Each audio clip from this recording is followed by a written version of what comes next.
Please subscribe Sadhguru Sai Creations.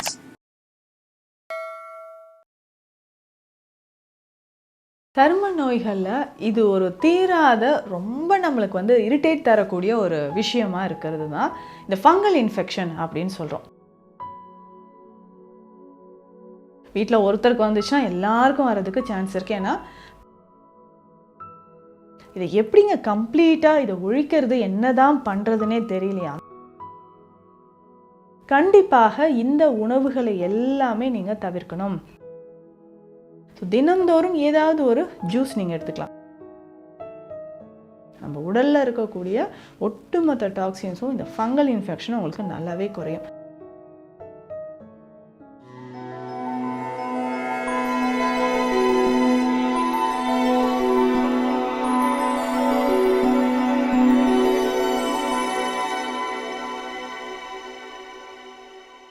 Sadhguru Sai creation viewers அனைவருக்கும் வணக்கம். நான் டாக்டர் நித்யா, சித்தா ஃபிசிஷியன். சரும நோய்களில் இது ஒரு தீராத ரொம்ப நம்மளுக்கு இரிட்டேட் தரக்கூடிய ஒரு விஷயமா இருக்கிறது தான் இந்த ஃபங்கல் இன்ஃபெக்ஷன் அப்படின்னு சொல்கிறோம். அதாவது இதில் நிறைய டைப்ஸ் இருக்குங்க. ஒருத்தருக்கும் ஒரு மாதிரி இருக்கும். ஆனால் கண்டிப்பாக இது ஒருத்தர்கிட்ட இருந்து இன்னொருத்தருக்கு ஸ்ப்ரெட் ஆகக்கூடியது தான், பரவக்கூடிய தன்மை இருக்கக்கூடியது தான். வீட்டில் ஒருத்தருக்கு வந்துச்சுன்னா எல்லாருக்கும் வர்றதுக்கு சான்ஸ் இருக்குது. ஏன்னா நம்மக்கிட்ட ட்ரீட்மெண்ட் எடுக்க வரவங்க அப்படி தான் சொல்லுவாங்க, வீட்டில் எனக்கு தாங்க ஃபஸ்ட்டு வந்துச்சு, அப்புறம் இவங்க எல்லாருக்கும் வந்தது. ஸோ இவங்க ஹாஸ்டலில் இருந்துட்டு வீட்டுக்கு வந்தாங்க. ஸோ ஒரு 1 மந்த் வீட்டில் இருக்கும்போது இப்போ எல்லாருக்கும் ஸ்ப்ரெட் ஆச்சு, இப்போ ஹாஸ்டல்லையும் இருந்திருக்கு போல இருக்குது அப்படின்லாம் சொல்லுவாங்க. ஸோ இந்த ஃபங்கல் இன்ஃபெக்ஷன் பேசிக்காக இது நம்ம ரிங்வார்ம், படர்தாமரை அப்படின்னு சொல்கிறோம் இல்லைங்களா. இதுலேயே நிறைய டைப்ஸ் இருக்குது. ஸோ இதில் பார்த்திங்கன்னா டீனியா வெர்சிகாலர் அப்படின்னு சொல்கிற ஒரு டைப் தான் ரொம்ப இச்சிங் தரும். அப்படியே ரெட் கலரில் நமக்கு ரொம்ப எரிச்சல், ரொம்ப நெருப்புப்பட்ட மாதிரி ஒரு எரிச்சல் இருக்கும். அதுக்கப்புறம் இந்த ஜாக்கிஜ் அப்படின்னு சொல்கிறக்கூடிய இன்னொரு டைப்பு. ஸோ இதுலேயுமே பார்த்திங்கன்னா இந்த ஸ்கின் ஃபோல்டு இருக்கக்கூடிய இடத்துல, தைஸில், க்ராயின் ரீஜனில், இந்த இடத்துல எல்லாமே, அண்டர் ஆர்ம்ஸில் எல்லாமே நமக்கு இச்சிங் ரொம்ப ரொம்ப சிவியராக இருக்கும். இந்த கேண்டிடியாசிஸ் அப்படின்னு சொல்லக்கூடிய ஒரு ஃபங்கஸ் இதுதான் என்ன ஆகும்னா பாடி ஃபுல்லாக நமக்கு ஸ்ப்ரெட் ஆக ஆரம்பிச்சிடும். ஸோ ஸ்டார்டிங்கில் சின்னதாக ஒரு இடத்துல ஒரு டாட் மாதிரி வித்தின் 1 வீக்கில் இது நல்லாவே ஸ்ப்ரெட் ஆகி இச்சிங் அதிகமாகும். நல்ல டார்க்காக பிக்மெண்டேஷன் வந்துடும். ஸ்கின் கலரே உங்களுக்கு டார்க்காக ஒரு பிளாக் கலரில் வந்துடும். அது கொஞ்சம் க்யூர் ஆகும்போது மேலே அப்படியே ஷைனிங்காக ஒரு ஸ்கின்னோட லேயர் இருக்கிற மாதிரி இருக்கும். அதுக்கப்புறம் க்யூர் ஆகிற மாதிரி வரும். அந்த பிக்மெண்டேஷன் அப்படியே இருக்கும். திரும்பவும் இது ஒரு சின்ன டாட் மாதிரி ஸ்டார்ட் ஆக ஆரம்பிச்சிடும். ஸோ அந்த இச்சிங் பார்த்திங்கன்னா நார்மலாக உட்கார முடியாது, ஒரு இடத்துக்கு போக முடியல, ஒரு ஃபங்க்ஷன் போக முடியல, ஆஃபீஸில் நார்மலாக உட்கார முடியல. ஸோ அந்த அரிப்பு எனக்கு கை வச்சே சொரிஞ்சே ஆகணுன்ற மாதிரி அவ்வளோ இச்சிங் இருக்குது அப்படின்ட்டு நம்ம ரொம்ப ஃபீல் பண்ணுவோம். ஸோ இந்த மாதிரி இருக்கக்கூடிய இந்த தீராத ஃபங்கல் இன்ஃபெக்ஷன், நீங்கள் எக்ஸ்டர்னலாக ஏதாவது ஒரு ஆயின்மெண்ட் போடுறீங்க, அப்போதைக்கு ஒரு 2 டேஸ் ஓகே குறையுது, திரும்பவும் இது அதிகமாக வந்துக்கிட்டே இருக்கும். இதை எப்படிங்க கம்ப்ளீட்டாக இதை ஒழிக்கிறது என்னதான் பண்ணுறதுனே தெரியலையே, அந்த அளவுக்கு சிவியர் இச்சிங் இருக்கே அப்படின்னு சொன்னீங்கன்னா சிம்பிளாக சில விஷயங்கள் ஃபாலோ பண்ணோம். ஆனால் 1-2 நாட்கள் கிடையாதுங்க, 1 மாதம் இல்லை 2 மாதம் வரைக்கும் நீங்கள் இந்த ட்ரீட்மெண்ட்டில் இருந்துக்கிட்டே இருக்கணும். இந்த விஷயங்களை ஃபாலோ பண்ண தான் இந்த ஃபங்கல் இன்ஃபெக்ஷன் அப்படின்றது உங்களுக்கு குறையும். இல்லை நாடளவே இது அப்படியே விட்டுட்டிங்கன்னா கம்ப்ளீட்டாக பாடி ஃபுல்லாக உங்களுக்கு ஸ்ப்ரெட் ஆகிடும். தலை வரைக்கும் ஸ்ப்ரெட் ஆகி ஸ்கேல்பில் கூட வர்றதுக்கு சான்சஸ் இருக்குது. அதுக்கப்புறம் இது சொரியாசிஸ் மாதிரியான ஒரு நிலை வர்றதுக்கோ, ஜாயிண்ட் பெயின் வர்றதுக்கோ, மூட்டுக்களில் வலி வர்றதுக்கோ, இப்போ இந்த ஃபங்கல் இன்ஃபெக்ஷன் இருக்கவங்கள நிறைய பேர் என்ன சொல்வீங்கன்னா நெயில்ஸில், நகங்கள்லேயும் ஒரு மாதிரி பூஞ்சை தொற்று இருக்கிறது நமக்கு நல்லாவே தெரியும். ஸோ நெயில்ஸ் எல்லாமே ஸ்பாயில் ஆகிறத நம்ம பார்க்க முடியும். அதே மாதிரி ஜாயிண்ட் பெயின் சிவியராக இருக்கும். கை விரல்களில், முதுகு தண்டுவடத்தில், காலில் பார்த்திங்கன்னா இந்த ஜாயிண்ட் பெயின் நமக்கு சிவியராக இருக்கிறத நம்ம பார்க்க முடியும்.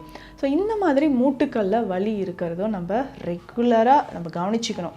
ஸோ ஏன்னா சரும பிரச்சனைகள் ஒவ்வொன்றுமே நமக்கு அதிகமான பாதிப்பை தரும். ஏன்னா எந்த விஷயத்துலையுமே நம்மளால் கான்சன்ட்ரேட் பண்ண முடியாது, இரவு தூங்க முடியாது. கொஞ்சம் ஸ்வெட்டாக ஆரம்பிச்சிச்சுன்னா, லைட்டாக வியர்வை வந்துச்சுன்னா அரிப்பு ரொம்ப அதிகமாக இருக்கிறத நம்ம பார்க்குறோம். ஸோ இது எல்லாமே சரி செய்கிறதுக்கு நம்ம என்னங்க பண்ணலாம்? ஸோ முதல் முறையில் நம்ம உணவு, ஸோ டயட்டில் பிளட் பியூரிஃபையர் தான் கண்டிப்பாக நம்ம எடுக்கணும். எடுக்கிற ஒவ்வொரு உணவுமே நம்ம ரத்தத்தில் இருக்கக்கூடிய கழிவுகளை வெளியேற்றுற மாதிரி தான் இருக்கணும். அப்போ எடுக்கிற ஒவ்வொரு உணவும் நம்ம ரத்தத்தில் இருக்கக்கூடிய கழிவுகளை கொஞ்சம் கொஞ்சமாக அது வெளியேற்றிக்கிட்டே இருக்க தான் நமக்கு இது சரியாக ஆரம்பிக்கும். இன்னொன்று, நம்ம எடுக்கக்கூடிய மூலிகைகள் உணவுகள் எல்லாமே ஆன்டிஃபங்கல் ப்ராப்பர்ட்டி இருக்கான்னு செக் பண்ணிக்கணும். ஸோ அப்போ தான் அந்த பூஞ்சைக்கு எதிராக அது செயல்பட்டு அது கம்ப்ளீட்டாக நமக்கு குறைக்கும். சில உணவு கண்டிப்பாக நம்ம அவாய்ட் பண்ணணும். ஸோ டயட் ரெஸ்ட்ரிக்ஷன் அப்படின்றது ரொம்ப முக்கியங்க. ஸோ இது என்னெல்லாம் நம்ம அவாய்ட் பண்ணணும்னு ஃபஸ்ட்டு சொல்கிறேன். நீங்கள் ஒரு ட்ரீட்மெண்ட்குள்ளே வரீங்க, இதுலேருந்து ஒரு கம்ப்ளீட் சொல்யூஷன் உங்களுக்கு வேணும்னா கண்டிப்பாக இந்த உணவுகளை எல்லாமே நீங்கள் தவிர்க்கணும். கடல் சார்ந்த உணவுகள், சீ ஃபுட்ஸ் எடுக்கிறீங்கன்னா டோட்டலாக அவாய்ட் பண்ணிடுங்க. அதுக்கப்புறம் அசைவ உணவுகளும் எதுவுமே சாப்பிடக்கூடாது. உப்பு அதிகமாக போட்டு சாப்பிட்றதோ இல்லை புளி சார்ந்த உணவுகள் நிறைய எடுக்கிறீங்கன்னா அதையும் டோட்டலாக அவாய்ட் பண்ணுங்கள். ஸோ அப்போ தான் நமக்கு என்ன ஆகும்னா ஸ்கின்ல இருக்கக்கூடிய அந்த பிரச்சனைகள் நமக்கு குணமாக ஆரம்பிக்கும். இதுதான் ரொம்ப ரொம்ப இம்பார்ட்டண்ட். அதுக்கப்புறம் நம்ம தினம்தோறும் இந்த மூலிகைகள் எல்லாமே எடுத்துக்கிட்டால் ஒன்று இப்போ நான் சொல்லக்கூடிய மூலிகைகளை 2-3 மூலிகையாவது எடுக்கும்போது இந்த அரிப்பு பிரச்சனை, சருமத்தில் இருக்கக்கூடிய அந்த தடிப்பு எல்லாமே மறைய ஆரம்பிக்கும். சரிங்க, அப்படி என்ன மூலிகைகள் நம்ம எடுக்கலாம் அப்படின்னா ஃபஸ்ட்டு அருகம்புல். ஸோ அருகம்புல் அப்படின்னு சொல்கிறது உடலில் அந்த பித்தத்தை குறைத்து, அந்த உடலில் இருக்கக்கூடிய அந்த அழல் அப்படின்னு சொல்கிற அந்த பித்தத்தை குறைத்து ஸோ ஃபங்கஸை வந்து நமக்கு நல்லாவே குறைச்சிரும். ஸோ பெஸ்ட்டு பிளட் பியூரிஃபை வாரத்துக்கு 2-3 நாளாவது அருகம்புல் சாரோ இல்லை அது கஷாயமாகவோ நம்ம குடிச்சிட்டு வரலாம். அவ்வளோ நல்லது செய்யக்கூடியது. ஸோ பிளட்டில் இருக்கக்கூடிய ஃபங்கஸ் குறையணும்னா அருகம்புல் 2-3 முறை நம்ம எடுத்துக்கலாம். அதே மாதிரி தான் கடுக்காய். டெய்லி நைட்டு இரவு நேரத்தில் கடுக்காய் பயன்படுத்திக்கோங்க. ஸோ கடுக்காய் நம்ம பயன்படுத்தும்பொழுது குடல் பகுதியில் இருக்கக்கூடிய இந்த கட்டில் இருக்கக்கூடிய கழிவுகள் எல்லாமே வெளியேற ஆரம்பிச்சிடும். ஸோ கட்டில் இருக்கக்கூடிய கழிவுகள் வெளியேறும்பொழுது டோட்டலாகவே நம்ம ரத்தத்தில் இருக்கக்கூடிய கழிவுகளும் வெளியேறும்.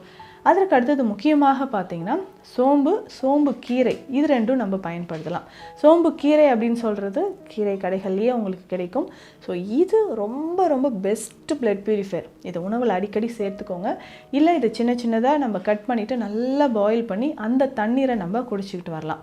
ஸோ இதில் இருக்கக்கூடிய ஆன்டி ஆக்சிடென்ட்ஸ் மற்றும் இந்த ஆன்டி ஃபங்கல் ப்ராப்பர்ட்டி என்ன பண்ணுன்னா ஸ்கின்ல இருக்கக்கூடிய அந்த ஃபங்கஸை கொஞ்சம் கொஞ்சமாக குறைச்சிடும். இதுவே பெண்கள் நிறைய பேருக்கு என்ன ஆகும்னா இதனோட சேர்ந்து யூரின் போகக்கூடிய இடத்துலையும் அந்த இன்ஃபெக்ஷன் வந்துச்சுன்னா ஒயிட் டிஸ்சார்ஜ் வர்றது, அதிகமான இச்சிங், ரெட்னஸ் வர்றது, இந்த மாதிரியான சிரமங்களும் உங்களுக்கு அதிகமாக வரும்.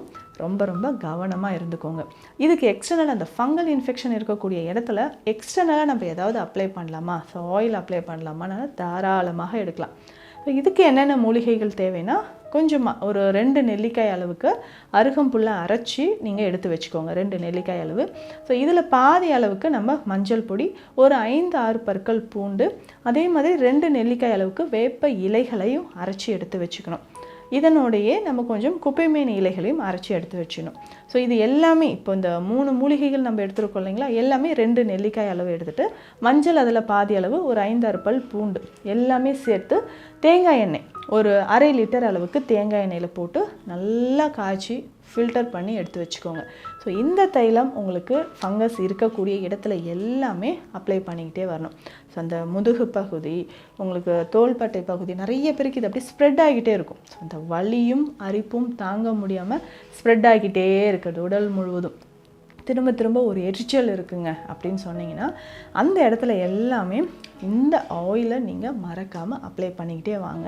ஸோ சருமத்தில் இருக்கக்கூடிய ஒட்டுமொத்த பிரச்சனையும் நமக்கு குணமாக ஆரம்பிக்கும். உணவில் தவறி கூட இதெல்லாம் சாப்பிடக்கூடாது அப்படின்னா நான் சொன்ன விஷயங்கள்லாம். ஸோ நான்வெஜ்ஜோ இல்லை கடல் சார்ந்த உணவுகளோ உப்பு அதிகமாக இருக்கக்கூடிய உணவுகளோ தவறாமல் கண்டிப்பாக அவாய்ட் பண்ணிவிடுங்க.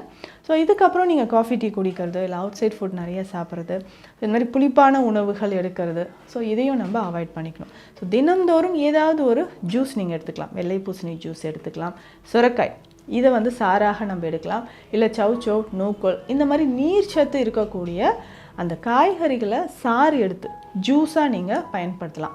ஸோ அப்படி பயன்படுத்தும் போதும் நம்ம உடல் ரத்தத்தில் இருக்கக்கூடிய டாக்ஸின்ஸ் நமக்கு நல்லாவே குறைய ஆரம்பிச்சிருங்க. ஸோ டாக்ஸின்ஸ் குறைஞ்சதுனாவே இந்த இன்ஃபெக்ஷன் நமக்கு குறையும்.